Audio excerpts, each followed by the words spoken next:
আমারে সকালে গালি দিলে আমি আল্লাহ ফেরেশতার মাধ্যমে তার খানা পৌঁছায়া দেই, আমার কষ্ট লাগে না। কিন্তু আমার বন্ধুরে যদি কেউ আঘাত দেয়, আমি আল্লাহ এটা বরদাস্ত করতে পারি না, আমি সহ্য করতে পারি না। আবু লাহাব গালি দিছিল, কমপ্লিট সূরা আমি নাজিল করে তার বিরুদ্ধে দাঁড় করায়া দিছি। আপনার ব্যাপারে প্রতিবাদ করার কেউ নাই, আমি আল্লাহ স্বয়ং প্রতিবাদ করছি।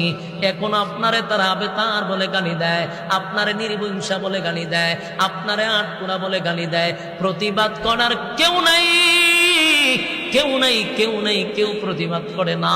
স্বয়ং আমি আল্লাহ প্রতিবাদ করলাম। সূরা কাউসার নাজিল করে, ইন্না শানিআকা হুয়াল আবতার।